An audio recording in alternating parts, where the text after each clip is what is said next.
Vengo caminando y vengo demasiado inspirada, así que dije voy a hacer un en vivo.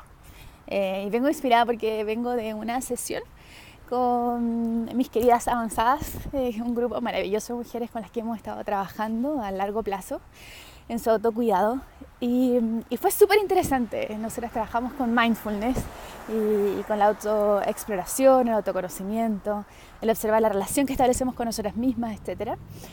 Y cuando estábamos viendo la práctica de la atención al momento presente, surgió esto de poder mirar cuál es la relación que tenemos con los pensamientos y cómo los pensamientos van creando una historia en torno a lo que deben ser las cosas, al ideal. Y cómo cuando tenemos este ideal de cómo tienen que ser nuestros cuerpos, este ideal de cómo tenemos que ser nosotras como personas, cómo tiene que ser nuestra personalidad, cómo tiene que lucir nuestras caderas, etc., lo que va pasando es que empezamos a compararnos y comparamos como ese ideal con la realidad. Y cuando vemos que hay una brecha y que no alcanzamos a llegar a ese ideal, empieza a aparecer la frustración. Y esta dinámica interna que tenemos como entre la perfeccionista y entre la parte de nosotras que se revela a eso y que es nuestra realidad, me empieza a generar una sensación como de no ser suficientes. Y lo quiero compartir porque siento que es una dinámica interna que nos pasa a muchas mujeres y que cuando no nos damos cuenta aparece una y otra vez.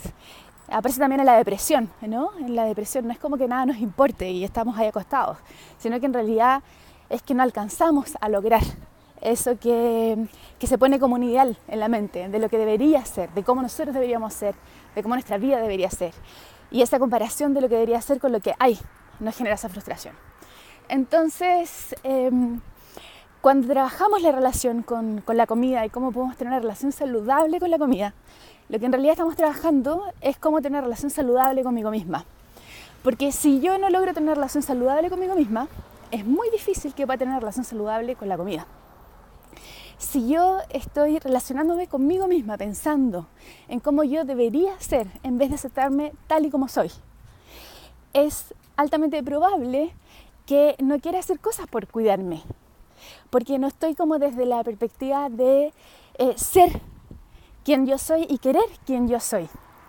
Y eso pasa muchas veces porque tenemos como todos estos ideales tan estereotipados de lo que deberíamos ser, de cómo deberíamos hablar, de cómo deberíamos comportarnos, cómo deberían ser nuestros cuerpos, cómo deberíamos estar en nuestras relaciones, deberíamos estar casados, deberíamos tener hijos, deberíamos vivir en no sé dónde, deberíamos ya habernos comprado la casa o el departamento, deberíamos ir una lista infinita, donde cada vez que tenemos una lista tan infinita que empieza a generar la sensación de inadecuación. Eso es lo que psicología positiva, la psicología que investiga el bienestar, llama la motivación intrínseca. Y es súper interesante las investigaciones que hay sobre motivación intrínseca, porque lo que han estudiado en psicología y han investigado sobre la felicidad es que algo que nos permite acercarnos a la felicidad tiene que ver con el sentir que estamos haciendo lo que queremos hacer y que hacemos lo que amamos hacer. Algo que viene intrínsecamente, algo que es autorreforzado, no es algo que yo hago por una ganancia externa, no es un trabajo que yo hago porque voy a generar plata, no es algo que voy a hacer porque voy a ser reconocido, no tiene que ver con una búsqueda del autoestima, sino que tiene que ver con simplemente hacer lo que yo quiero hacer, versus una motivación extrínseca, que es buscar hacer las cosas por lo que debería. Ay, me tiraron un besito.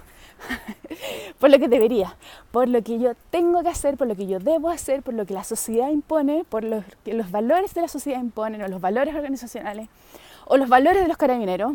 Y generalmente no tenemos idea de cuáles son los propios valores, como que es ese anhelo del corazón importante para mí. Entonces, cuando nos tragamos este chip completo y empezamos a identificarnos y internalizar esta imagen que tienen nuestros padres, muchas veces son ellos los que nos van traspasando todo esto con sus condicionamientos de generaciones en generaciones en generaciones. Lo que empieza a pasar es que empezamos a adoptar ese lenguaje que ellos tienen con nosotros como propio, como de nosotros mismos. Entonces ya no necesitamos a nuestro papá afuera que diga como, oye, no te comportes así o no hagas eso, porque empezamos a decirnos nosotros eso a nosotros mismos. Y empezamos nosotros a nosotros mismos a comparar lo que deberíamos estar haciendo o cómo deberíamos estar siendo con quienes realmente somos o qué es aquello que emerge naturalmente en nosotros. Por eso que el proceso de aprender a amarse a uno mismo y a tener una relación saludable con uno mismo implica un proceso de aceptación de quién uno es. Y es un proceso de autoexploración muy bonito. Y en eso implica también el dejar de seguir lo que no nos corresponde. El dejar de seguir una imposición externa de aquello que no nos acomoda. Y cuando empezamos a hacer eso, dan ganas de cuidarse. Dan ganas de empezar a hacer cosas para sentirte bien. Dan ganas de ver efectivamente si comiste lo justo. ¿Por qué? Porque quieres tu cuerpo, porque te gusta habitarlo, porque estás pudiendo permitirte ser quien eres. Pero cuando tenemos esa sensación interna de tratar de sostener algo que no es real, que es una imposición, empezamos una lucha, y es la lucha de la perfección con la rebeldía. Y esa lucha es algo tremendamente desgastante. Y yo una y otra vez escucho siempre la misma historia y que me da mucha pena. Y es la historia de la dieta, es la historia de tengo que ser algo que yo no soy y tengo que lograr ese cuerpo que no tengo, y para poder lograr este cuerpo tengo que ir en contra de mis propias necesidades o de poder escuchar a mi propio cuerpo. Y en realidad la pregunta es como cuando el cuerpo es el sabio, cuando el cuerpo es el sabio más que la mente, y cuando realmente me doy la oportunidad de poder escuchar lo que mi cuerpo quiere, ya sea en hambre, ya sea en saciedad, o escuchar lo que es mi corazón. ¿Qué es lo que mi corazón quiere detrás del hambre emocional? Detrás de comer ese antojo. ¿Qué llena mi corazón? Que no es lo mismo que llena mi estómago. Cuando empiezo a buscar como cuál es mi sentido de vida, y que ya yo creo que hay un punto donde no solamente hambre del corazón, sino que también es un hambre espiritual. Cuando empiezo a escuchar como cuál es mi misión, cuál es mi talento, cuál es mi don, qué es aquello que yo hago que me siento completamente en flow, aquello que siento que realmente cuando estoy en eso soy yo mismo y me lleno de energía.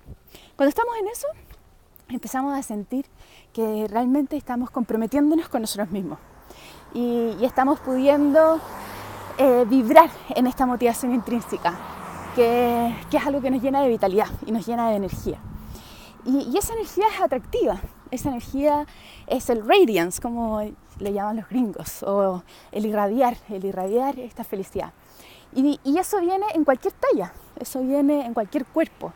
Tú puedes ver a alguien que tenga un cuerpo perfecto y que esté totalmente apagado y desvitalizado. Y en realidad lo que nos da vitalidad y nos da energía tiene que ver con el poder seguir esos valores de la motivación intrínseca, que es un motor interno. Entonces es súper importante escuchar cuál es ese motor interno, cuál es tu motor interno. Y bueno, veo ahí algunos conectados. Si te hace sentido esto, puedes poner algún simbolito para saber que no estoy solo hablando sola. Y nada, solo decir que me encanta adentrarme en todo esto, me encanta poder apoyar a otra gente como a aprender de sí misma. Alguien hoy día dijo eso, como que esperaba el momento en que nos reuníamos y que teníamos una sesión entre todos, porque son momentos de conocerse, de conocerte más. Entonces, al final todo esto, de este desarrollo personal, de aprender a cuidar mejor de uno mismo. Hola Fran, gracias. Qué bueno que te haga sentido lo que estoy diciendo. Todo esto que estamos haciendo en este proceso de reconexión tiene que ver con poder adentrarnos a nuestra propia experiencia. Gracias Mara. Y es poder meternos un poquito más. Gracias Dani. Gracias Ángel. Ay, qué lindo. Y poder adentrarnos más como sin miedo, y sin miedo a quiénes somos. Yo cuando trataba de seguir una pauta externa, de de estar en congresos, o de escribir en un libro, o de, no sé, tratar de llenar mi currículum, o hacer clases en universidades increíbles. De hecho, me pasó que yo renuncié, por ejemplo, a hacer clases en la Católica. Estaba haciendo clases en un diplomado en la Católica. Y en un minuto fue como, ¿sabes qué? Esto no me hace sentido. No me hace sentido estar haciendo una clase de algo que yo realmente no creo. Entonces, es tan potente porque cuando nos atrevemos realmente a seguir, que es aquello que es el llamado más profundo, versus el tratar de seguir la pauta externa de lo que te da un beneficio secundario, pero que realmente a veces no se siente como desde la autocoherencia como lo real. Nos pasa que eso tiene algún costo, y que tiene algún costo en términos de la propia felicidad y en términos de la propia motivación. Y si yo comparara, por ejemplo, mi vida como es ahora versus cuando trataba de seguir este molde, de ser alguien que escribía en un libro, o que hacía charlas, o que estaba en congresos y todo eso. De hecho, me acuerdo que fui a hacer un congreso en Sao Paulo y fue uno de los momentos más tristes que tuve. Y se supone que tenía que sentirme súper contenta porque era, no sé, estaba a cargo de una mesa redonda, haciendo talleres en Portuñol, etcétera, etcétera. Y era como que heavy, esto es puro ego. Es puro ego, como el intelecto, es puro ego. El tratar de mostrar, el tratar de buscar como que yo soy importante y todas esas cosas. Entonces, hay comentarios, gracias Caro por compartir, linda. Y feliz, Ángel, hay varias oportunidades, cursitos, etc. ¿Cómo nos quitamos ese miedo a hacer lo que nos gusta? Buena pregunta. No tratando de quitarnos el miedo. Eso ha sido algo súper revelador para mí. Yo en un punto empecé a hacer las cosas que me daban miedo. Me daba miedo hablar en público, me daba miedo hacer talleres grupales. Me acuerdo que era chica, había salido de la universidad y cuando tenía que opinar algo en una clase, me empezaba a latir el corazón y empezaba a sentir de que no voy a decir nada, y me quedaba callada y nadie conocía mi opinión. Y un día decidí empezar a expresarme y dije, ya, voy a ponerme a hablar y trabajar con grupos porque es algo que me da miedo. Sí, es incómodo el miedo, pero es importante para mí. Y es importante para mí porque tiene un sentido. Porque siento que estoy traspasando algo, porque siento que dejo un legado. Entonces, eso es más importante que mi miedo. Entonces, el error que tenemos es que generalmente no nos atrevemos a seguir nuestro propio camino porque pensamos que no tenemos que experimentar el miedo, porque el miedo es incómodo. Pero lo que es interesante, o por lo menos lo que yo siento que es algo que aporta a poder caminar y avanzar en un sentido que tiene que ver con la propia motivación y con llegar a ser más quienes somos, como dice Jung, como el camino de individuación, de salir de la máscara y conectarte más con el sí mismo, con quién realmente tú eres, con el trascender, Ananda, genial. Tiene que ver con aceptar el miedo, con darle espacio. Podemos mirarlo con mindfulness. Aceptación del miedo, observo las sensaciones con curiosidad, veo dónde están, las investigo con neutralidad y no necesariamente me identifico con ellas, ¿no? Hay un modelo RAIN, bien interesante de mindfulness, que habla de estos 4 pasos, de reconocer que el miedo está ahí, aceptar que existe, investigarlo, mirarlo con curiosidad y tener una conciencia natural de que eso está ahí y que no necesariamente el miedo me tiene a mí, no necesariamente me sobreidentifico con eso. Entonces, yo siempre hablo como que el camino son 2 pasos, es aceptación y compromiso. Hola Andrés, Andrés estaba ahí también en el congreso. Qué vergüenza, Andrés, me pillaste. Pero bueno, eso es lo que yo sentía. Bueno, Andrés es un gran investigador, ¿eh? No era como el resto, que yo sentía que había una cosa como media de máscara. Andrés es alguien que se atreve a ser él mismo, y eso es maravilloso de ir a ver. A seguir sus conferencias con Rasta, está maravillosa. Bueno, y aceptación y compromiso, aceptación del miedo, aceptación de la emoción poco placentera que hay, y compromiso con lo que es importante, compromisos con nuestros valores. Entonces, esa ecuación es la que nos permite poder seguir el llamado de la motivación intrínseca. Porque el seguir el llamado de la motivación extrínseca es algo que es cómodo, que es agradable, pero que en algún punto nos deja esa sensación de vacío cuando nos vamos a acostar en la noche y sentimos que, uy, como que hoy día no fui yo o hoy día no me sentí. Y lo que estamos buscando cuando queremos sentir esta energía de vida, esta radiación, esto de realmente hacer lo que amamos y sentir que estamos siendo coherentes con nosotros mismos y que no tenemos que escapar o anestesiarnos con comida en algunos casos cuando vemos lo del hambre emocional, tiene que ver con atrevernos a transitar y a transitar por el miedo y transitar por las emociones que sea que aparezcan. Entonces, yo creo que es harto como de la dicotomía entre el pensar cuál es mi verdadero bienestar. Es mi verdadero bienestar, el bienestar, voy a parar un poquito porque hablé harto, es parar por el... Ay, gracias Raquel, qué bueno que te interese, para mí ha sido un camino de vida. Empezar a pensar como, ¿cuál es mi verdadero bienestar? ¿Es mi bienestar a corto plazo o mi bienestar a largo plazo? En psicología positiva hablamos del bienestar hedonista, la emoción positiva, o el bienestar eudaimónico, lo que tiene que ver con mi daimon, con mi virtud, con algo más amplio. Entonces, si yo quiero estar todo el tiempo en mi bienestar hedonista, si yo quiero solamente transitar las emociones placenteras, no voy a querer sentir el miedo, no voy a querer atreverme a ser quien soy y no voy a comprometerme con algo más trascendente e importante, porque simplemente me quiero sentir bien.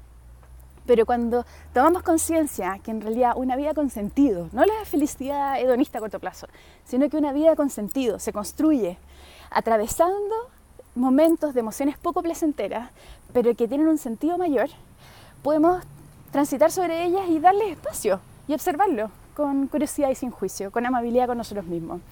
Porque lo que cosechamos es algo mucho más grande. Y Sebastián pregunta, si me nace una emoción negativa, ¿debiera liberarla o transmutarla? Qué buena pregunta. Una emoción negativa, primero no hay nada que uno debiera hacer con una emoción negativa, yo creo, más que aceptarla, darle espacio, observarla con curiosidad, ir a descubrir cuál es su mensaje.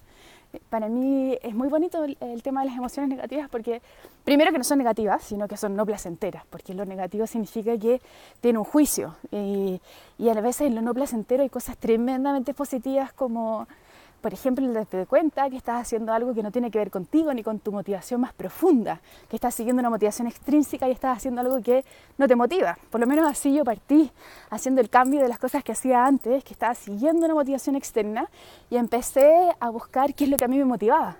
Y descubrí que tenía que ver con la alimentación y empecé a hacer integraciones de todo lo que hacía antes, de cuando trabajaba con la felicidad y hacer integraciones con la alimentación, hasta cocinar me puse. y todo eso lo pude descubrir por permitirme transitar la emoción poco placentera de la desmotivación. Me sentí desmotivada y fue a descubrir de qué me habla esta desmotivación. Si hubiera pensado, no tengo que vivirla o tengo que cambiarla, no me hubiera podido permitir descubrir cuál era el mensaje que tenía y que tenía que ver con un mensaje de cómo puedo construir una vida con mayor motivación, con mayor disfrute, con mayor gozo, con mayor sentido. Entonces, a mí me gusta mucho la visión más budista, ¿no? Que es como el poder aprender a aceptar la realidad tal y como es. Eso es una visión de Vipassana, ¿no? que mindfulness viene bastante desde ahí, por lo menos así yo conocí a través de los retiros de Vipassana, estos de 10 días que uno se va a meditar. Entonces es como presente, con lo que sea, con la emoción placentera o no placentera, con las sensaciones agradables o sensaciones desagradables, con los pensamientos que hay.